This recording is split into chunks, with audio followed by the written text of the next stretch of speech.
Welcome to the Pittsburgh Gal Principal Podcast, where women school leaders and teachers come to share their school and classroom stories about teaching, learning, and leading.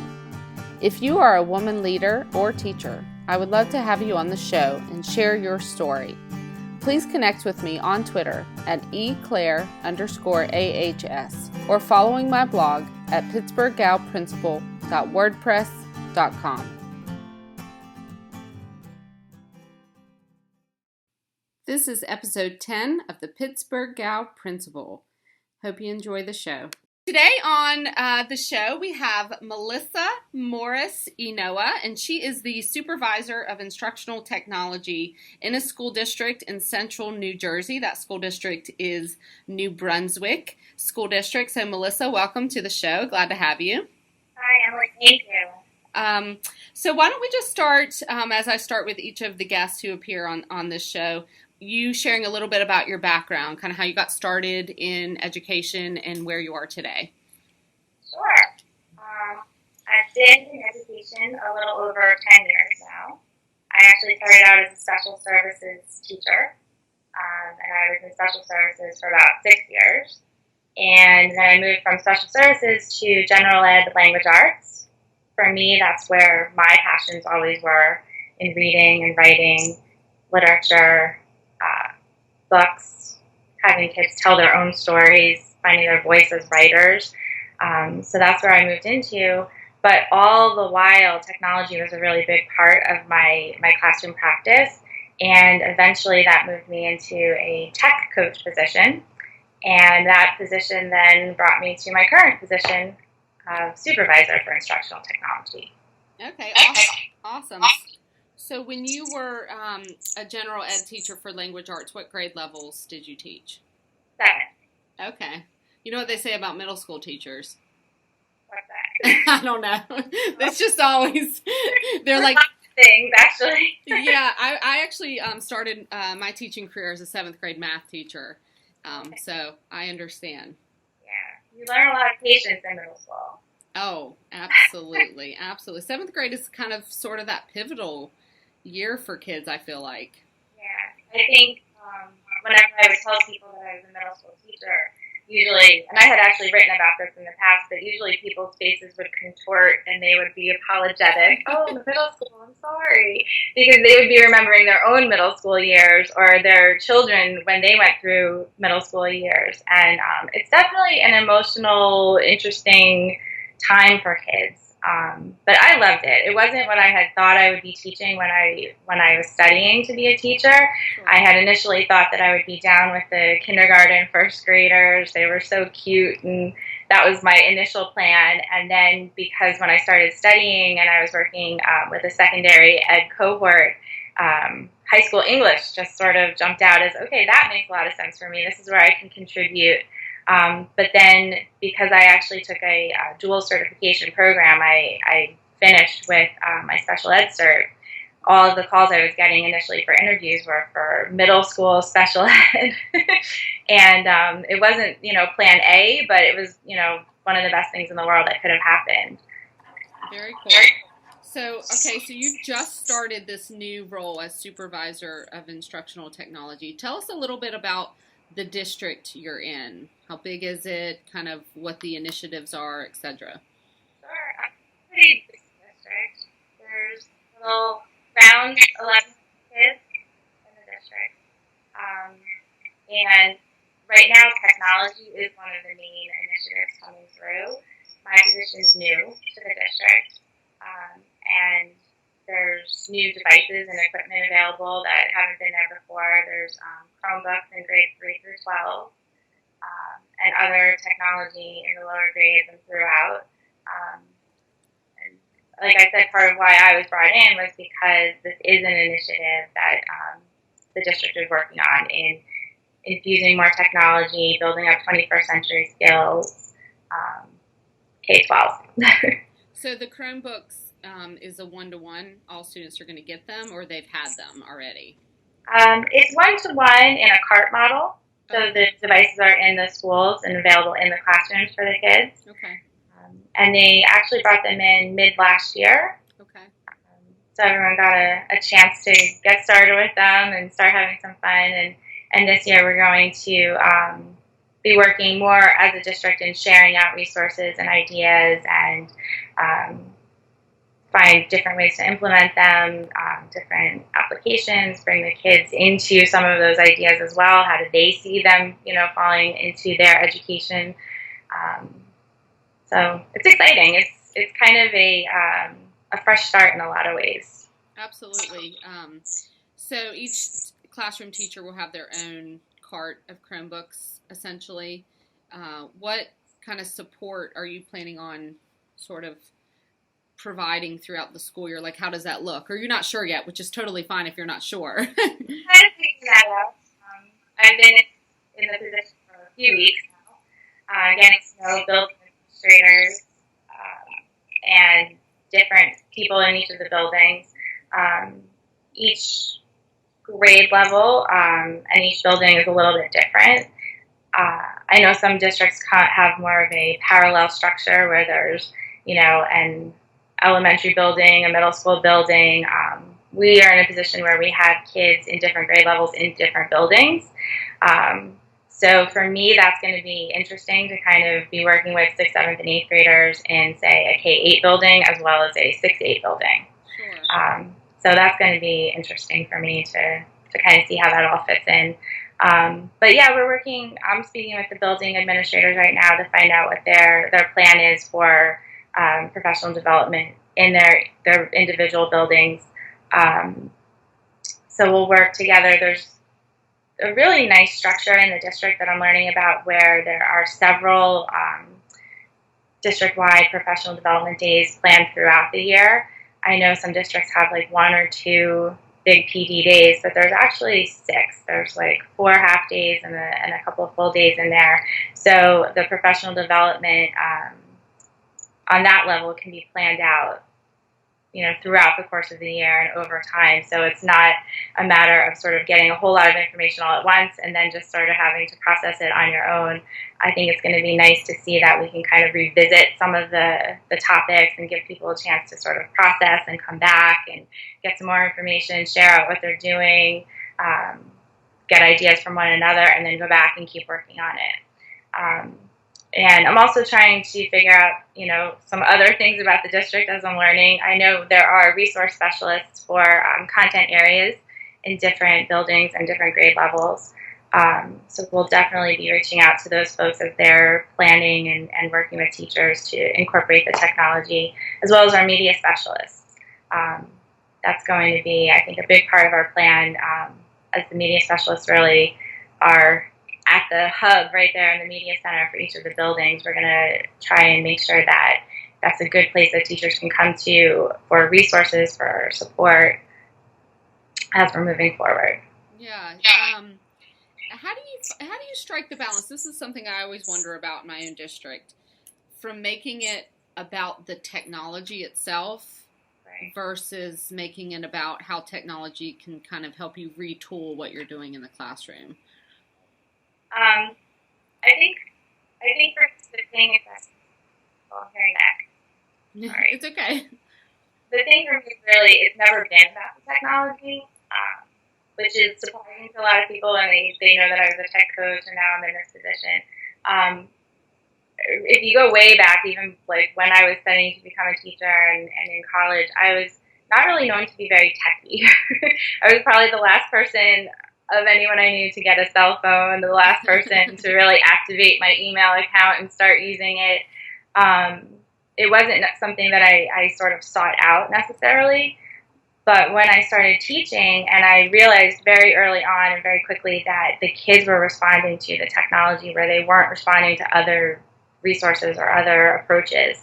And, some kids who were really checked out as far as school went. They hated it. They didn't see themselves as students. They just kind of were spending their time during the day to just get through it, to move on. Once we started bringing in technology, and I saw a huge shift in those kids, some of the more disengaged kids, I thought, okay, well, there's something to this, this technology. So then I started actively and intentionally figuring out what we could do. And this was back in 2006.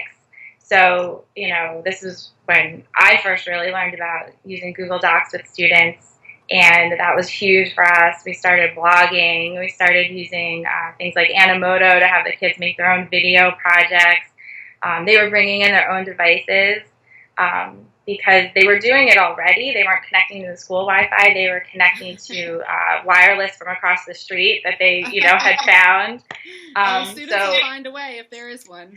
They will, right? So rather than, having them get into trouble for doing that, it was like, okay, well, if we plan a day where you can bring in your device and you have a reason to use it, then they weren't, going against the rules. They weren't going to get into trouble. And we just had such a better experience from that point on. And then from, like I had said, I was working in special services, so every subject area I worked with: social studies, science, math, language arts, helping kids develop their own study skills. And technology was just another resource, another option to try. If the spiral notebook or the composition notebook wasn't working for whatever reason, what about a Google Doc, And it wasn't so much that it was this label of technology. It really was just that they were additional resources. And I think because that was always my approach, the technology itself wasn't ever really scary. It wasn't so much like something else that I had to learn, or even the fact that it's constantly changing wasn't that, daunting to me, because it was constant. Like, you were constantly looking for the best resource for that student anyway. So as you went to look one year, maybe the resource that was available the year before had changed already, but you were already working with a different student, so it was fine. You just needed whatever worked for that student. And then, moving from special services into general education, and then as a tech coach, I think I've just maintained that sort of philosophy toward the technology, and I've always viewed it more as just additional resources.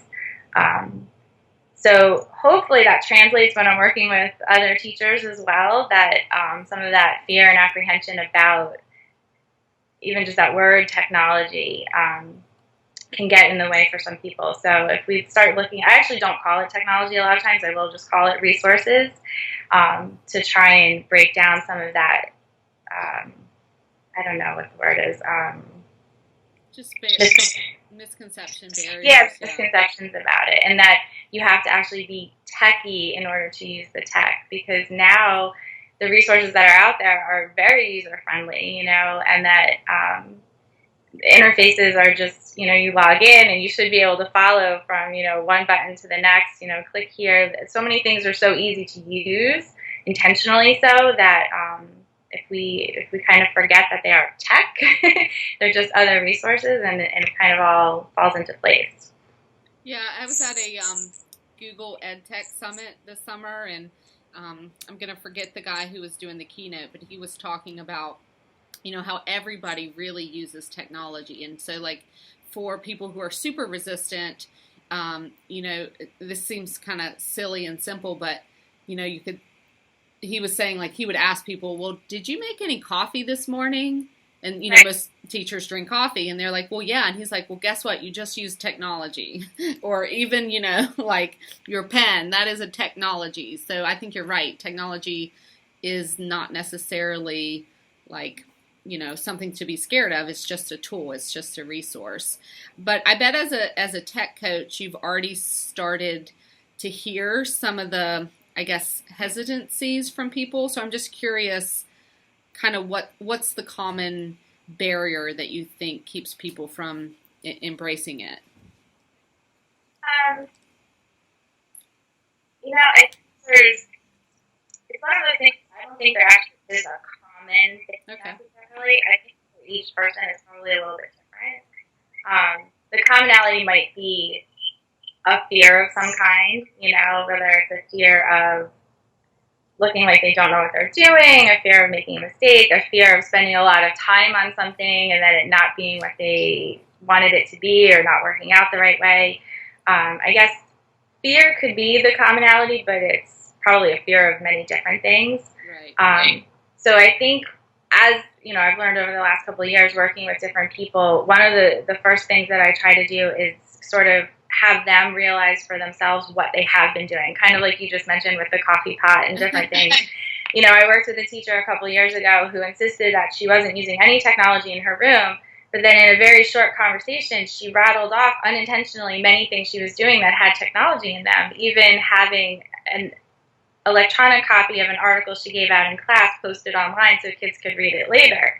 And I was like, that's huge. We were trying to get a lot of teachers to do that, and she was already doing it, not thinking that it was anything special, And I think that maybe that's one of the things is sometimes teachers or people who are looking to integrate technology are thinking it needs to be something that's really huge and, flashy. And really, if you go back to the idea of thinking it's, just about getting the right resources for the kids at the right time, it's probably best when it's not huge and not flashy, when it's more meaningful and appropriate for whatever task is at hand.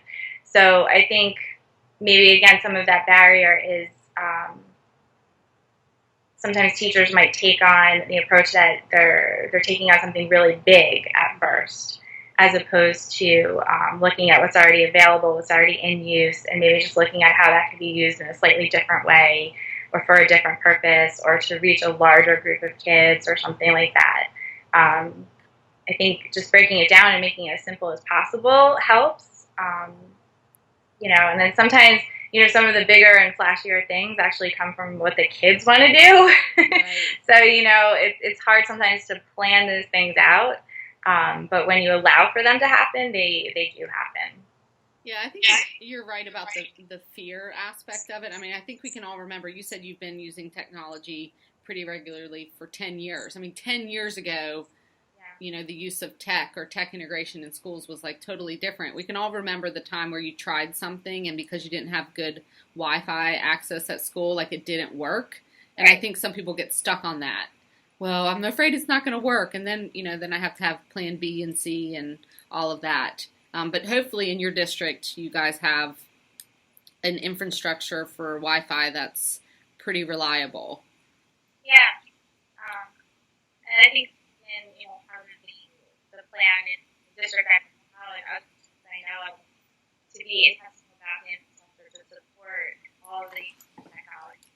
Because when you have a lot of programs or cards or classroom differences, there's also cell phones and different things, So there's a lot more technology being used at any given time. But again, when I go back to working with teachers, one of the things that I would always try to plan with teachers is, what the learning objective is, not necessarily how the kids were going to use the technology. Mm-hmm. So whether it was to investigate a topic and form some sort of argument about it and then present that argument, no actual specific technology needs to be used in any of those directions, But if the teachers can allow for the kids to use technology while they're doing their research or when they're creating their notes and curating some work or when they actually create their presentation, that's great.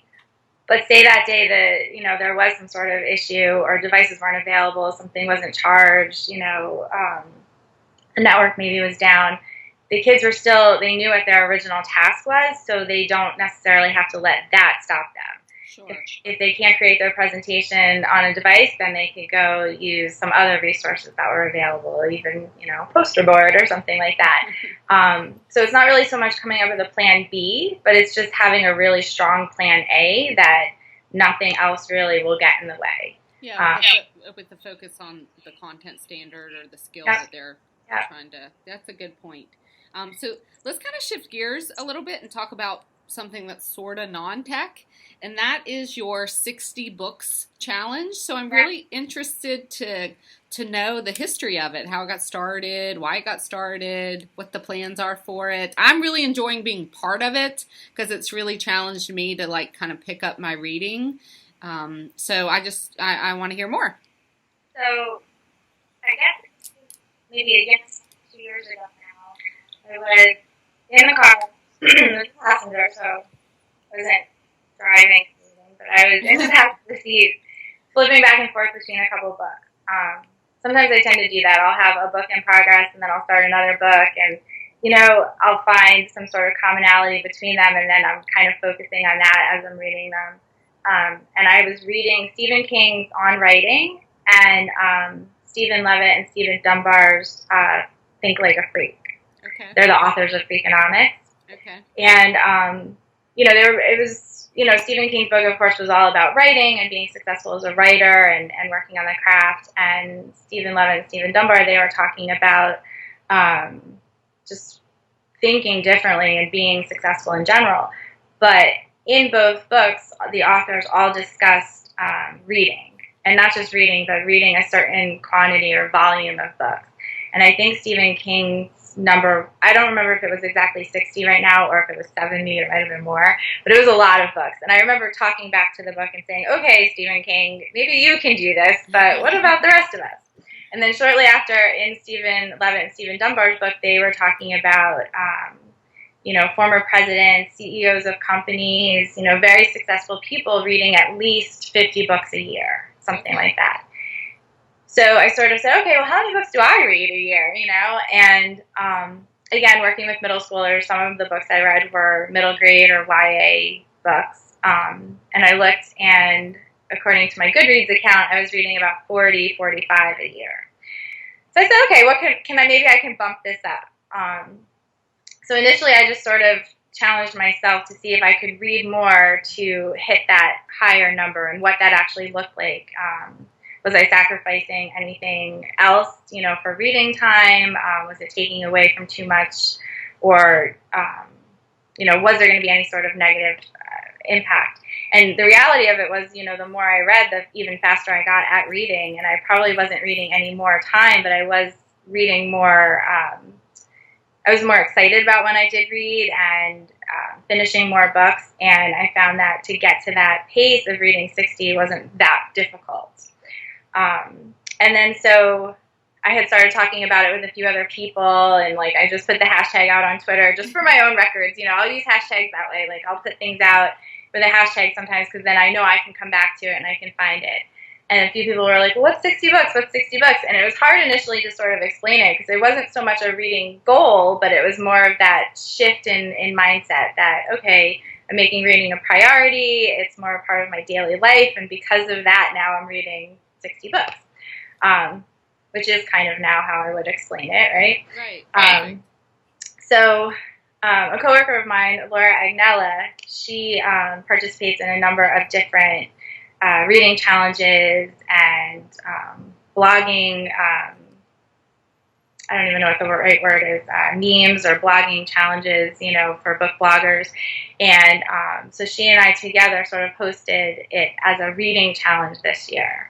And I think, one of the exciting things is to see people who liked reading but maybe didn't read that much start reading more and making more of it a priority.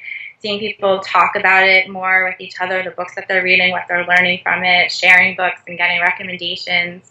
And I think part of what the challenge ultimately is also to encourage people who maybe aren't reading as much to read, and to keep those conversations going beyond those of us who might be comfortable with reading already.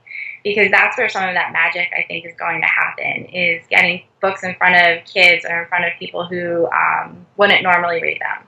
Even if it's an audiobook, someone who doesn't, like holding the book, whether it's on their phone or, a physical book, but just getting in front of and exposed to somebody's train of thought for 300 or so pages. It's different than reading an article or getting information from another way.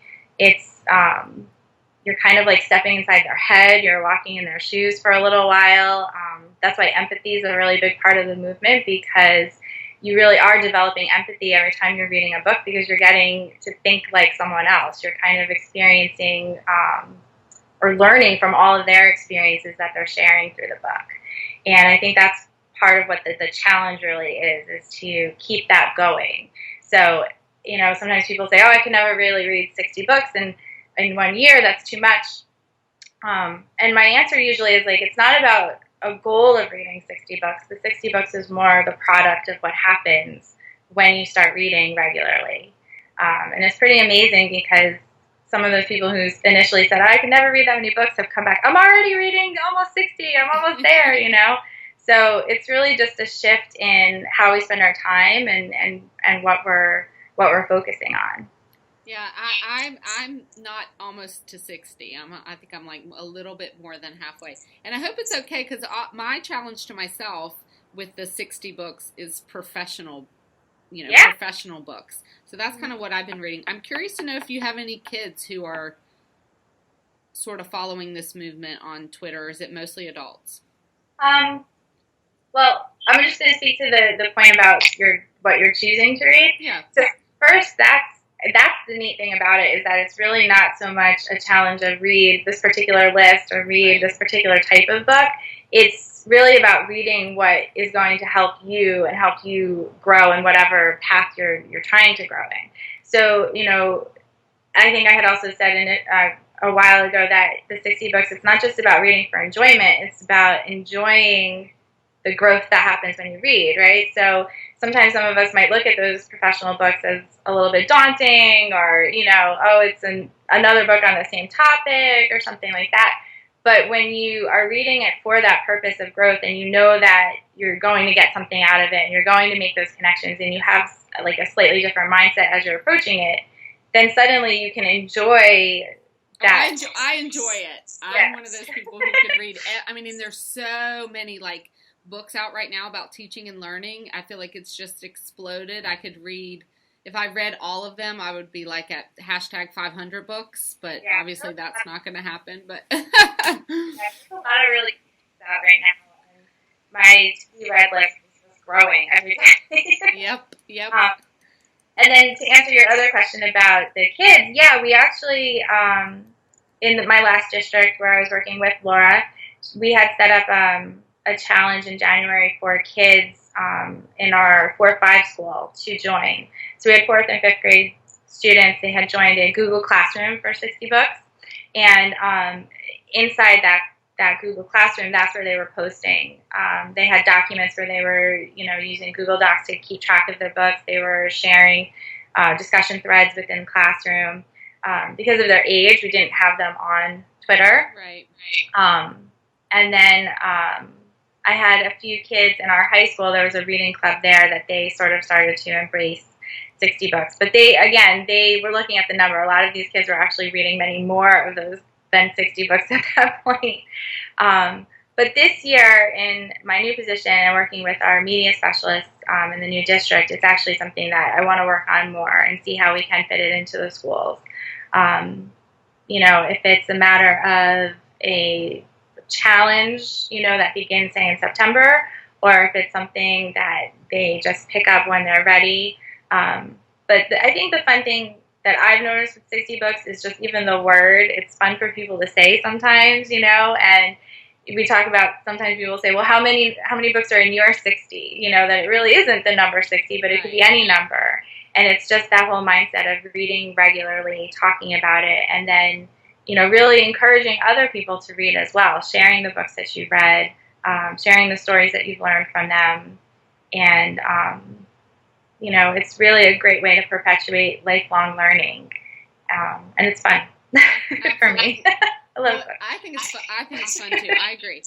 If I make it to 60, then I'm going to up my number for next year, which also means that I'm going to up my Amazon Prime bill, which is probably not going to make my husband very happy. I've started having books sent to my school address just because he was getting a little disgruntled with the number of Amazon packages that I was having come on a daily basis. But I'm glad about it. I want to go back to the book that you shared. I don't think it's necessarily about teaching or learning, but Think Like a Freak. Tell me more about that. Like, is that something I should read? I need to add to my list, or? That's a really good book. I actually borrowed that one from the library, so I don't have it here. Okay. But, it was the authors who wrote Freakonomics, and they sort of it was a great book that kind of explored different habits of mind and different mindsets for thinking differently. When we talk about creativity or we talk about divergent thinking, there are practices and things that we could implement in our daily life that help us foster more creative thinking or more divergent thinking. And their book sort of touches on a lot of those things. that's why I had picked it up initially. Okay. I think the book that I had read right before that one, if I remember the sequence correctly, was actually Girl Boss. Girl Boss. Okay. Girl Boss. It was hashtag Girl Boss. And I forget the author's name right now, but she actually had started a clothing company. It's huge. And so her experiences were about how she approached things a little bit differently. She went against the grain and didn't quite follow the status quo. And then that led me to Think Like a Freak, which led me to the On Writing by Stephen King. So, yeah, so that, I mean, definitely, I think that book would be something for people to check out. And I think when we talk about whether it's a book for educators or an education book or not, I think any book is a book for educators because we can glean so much about what's happening in business or finance or in the medical industry. All of those best practices or, risks that people have taken or things they tried or collaborations that were, unexpected but worked out really well, they translate to what we do, So I like to read educational books, but then I also do try to read things that are a little, where I'm a little bit more marginalized and I don't really know as much about the area or the field, and I can kind of look at it and say, ooh, how could this work in schools? Yeah, I think sometimes that's why we have a tough time in education, sort of like thinking outside the box, because we don't often, do that cross-industry sort of study. But reading those books like you're sharing here is a great, start to doing that, to understanding the world outside of our, four walls of the school. So let's go back to technology and let's talk about Twitter. Sure. So you are very active on Twitter. And so am I, to a point where I get teased a little bit in my district. I'm okay with that. But what have been like the main benefits of being connected on Twitter? Well, there's so many. Where do you begin? I'm just going to speak really quickly to kind of why I started using Twitter, and I mean the connected aspect of it now is huge. There are so many educators on it now. And more so every day, and it's an amazing place for educators. When I started it, and why my handle is mmorriswrite, was I had started it for writing purposes. I started using Twitter to connect with other writers, and I've always journaled and had blogs over the years and things like that. And I remember someone had said, "Oh, this Twitter thing, it's like micro blogging, or check it out." And there's a lot of writers on there, so that's why I had started it initially. And for me, it's kind of almost like a digital notebook. I can put a thought out there, I can see a thought that I like, and hang on to it, retweet it, or just like it. And it's like an interactive notebook, because then, say I could send you a tweet, and we have a conversation, and then it's stored there in that account, so it's archived. I could go back and get it. So for me, that's why I think I use it as much as I do, because it's been a really great, I don't want to say resource again, but a great, like, almost notebook that I've been keeping. And so then, the amazing, other benefit of it is, yes, how many people I've been able to connect with and are constantly connecting with, and people from all over the world. So again, when you start thinking about different perspectives and different ideas, and being, a little marginalized from a topic, but then able to learn about it from somebody who's living it daily and sharing out their ideas on Twitter, it's been fabulous. Were there a lot of teachers in your last district who were on Twitter? Well, that was one of our initiatives, kind of, was to get everybody as connected as we could. And there are other great places for people to connect. I mean, we have, there's a number of Google Plus communities that I'm learning about more and more that people are actively involved in. So I'm trying to be more active there. It was an area that I wasn't for a while. But there's the Google Plus communities, also connected on LinkedIn. And I find that a number of educators are sharing out resources and connecting that way. Voxer is another one. So if people are a little bit, a little bit more of an auditory person, Voxer is amazing, because you can, have conversations either real time or, asynchronous, and you can come back to those ideas. which is really cool. So there's a number of different platforms out there, and I think it's important for teachers to find the ones that they're comfortable with, and then, the ones they're not comfortable with as well. So for me, that's Voxer. I'm more of a visual person, so listening to the audio and then speaking sort of live, like I'm doing now, is not always my comfort zone. So it's something I'm trying to get better at. But it's amazing when you can connect with people and you can hear what they're working on, what their kids are working on. You can ask questions of each other. You can troubleshoot problems. Actually working on a project, this year with a group of educators from Australia. So, are you allowed to talk about that project, or is it in secret mission right now? It's not secret, but it's just very early days. Okay. So it's an action research project. So we're collaborating and supporting each other, through Voxer. Actually, is the main platform we're using. About tech integration, or like what's the Yeah, it's about tech integration. The specifics of my particular piece aren't fleshed out yet, so I wish I could even say more. But because of them, I found out about it. I got involved, and these are people I've never met in person, but I've connected with through social media, and now we're working on a pretty awesome project. Okay, is Eleni Karitzis in that group by chance? She's an educator from Australia that's all about tech integration, and she has a website called Teach Tech Play. It's like a monthly web show that she brings people on. Is she in that group or no? I don't recognize her name, so. She should be in that group. She was my leading lady in episode 4. So if you're looking for, to kind of grow the project at all, she would be somebody to connect with.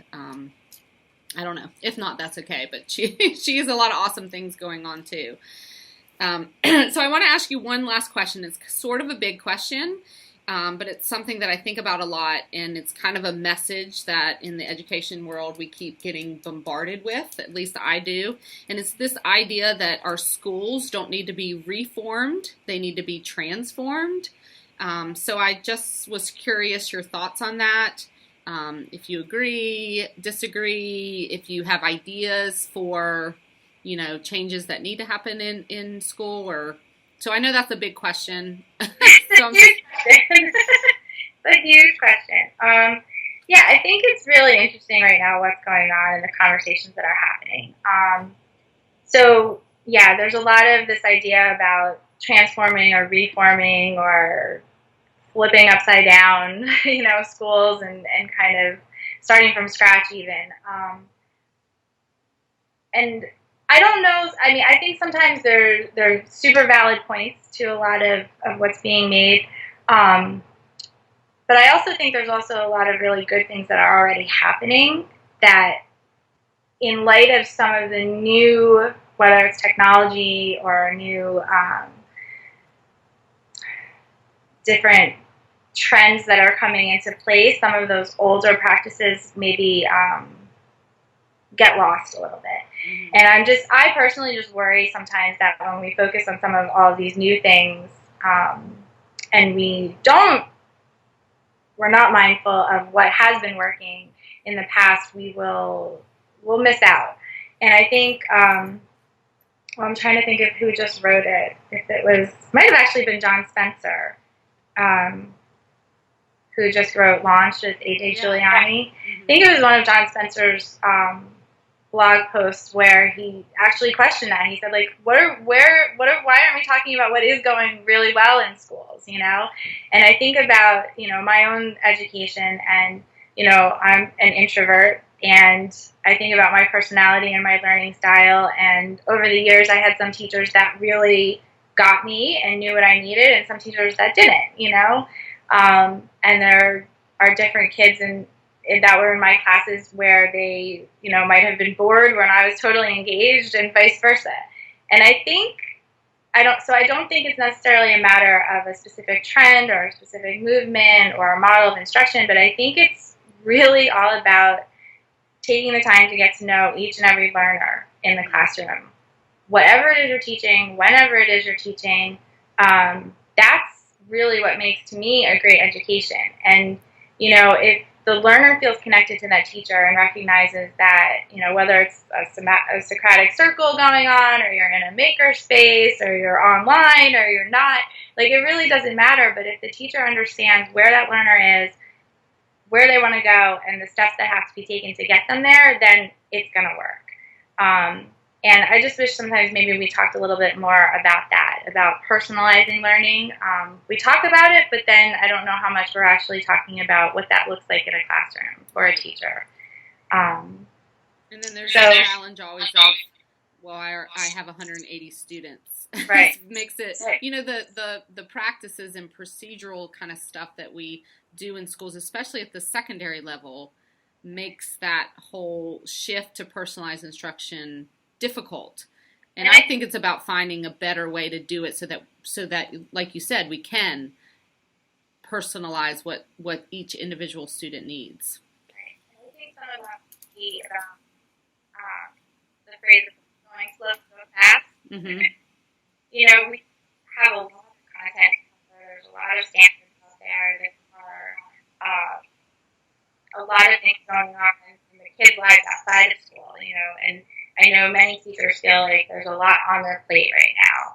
And I also just wonder sometimes, if we slowed it down a little bit, if that would help.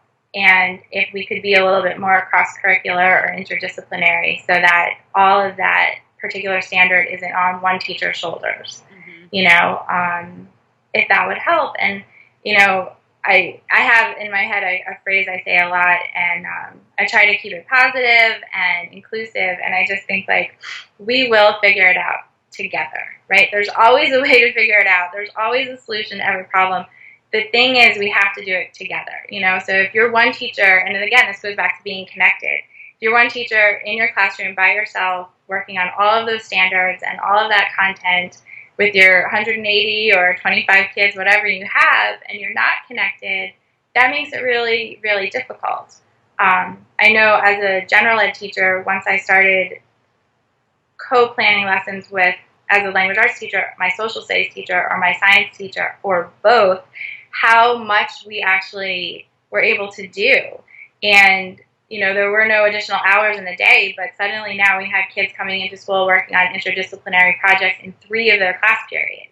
And we were all planning together and all supporting each other. And it just changed what we were allowed to, offer the kids, because now instead of being limited with resources, we had 3 classrooms of resources. So if my room didn't have something that the science lab had, when the kids came in, they could go to the science lab to work on the assignment because it was all connected.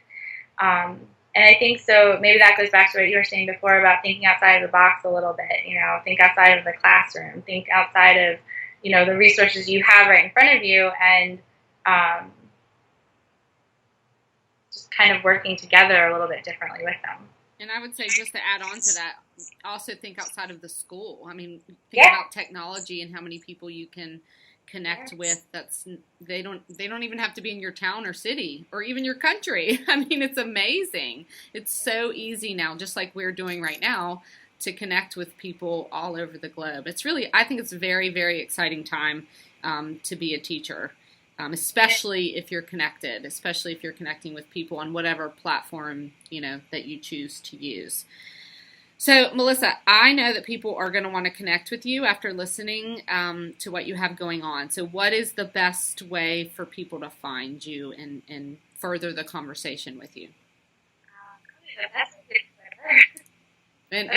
That's the one that's really up on the computer screen, or I pull up more often. Okay, can you tell us just one more time what your Twitter handle is? Oh, sure. At M Morris Wright. WRITE. Okay, great. Melissa, thank you very much. I know you're a busy lady, and your new title is Supervisor of Instructional Technology. I wish you the best of luck, as the school year, I'm sure, is right around the corner for you, as it is for us. I look forward to following you on Twitter and seeing what you have going on for this school year, and wish me luck for getting my 60 books in, because I still think I have upwards of almost 30 to get done. You're doing really great. So actually, to help with the numbers part, one of the things that I learned from Laura Agnella last year was about Novella November. So there's a whole bunch of novellas, short or books that are come out in November, and people start reading in November to that could kind of help too. Okay. Yeah, I might go into my 8-year-old. I might go into my 8-year-old son's room and kind of steal some of his books. Although he reads like Harry Potter's, and that's like a lot of pages. So, okay, Melissa, thank you. I hope you have a wonderful day. Thank you, Emily. All right, bye-bye. Thank you, everyone, for listening in on the Pittsburgh Gal Principal Podcast. I am always excited to connect with women in education, learn how they are balancing work and home, as well as challenging the status quo about what it means to be a successful woman. My podcast is all about elevating the voices of women, so please share these stories with your friends and your colleagues. Find me on Twitter at @eclaire_ahs. I'm looking forward to hearing from you.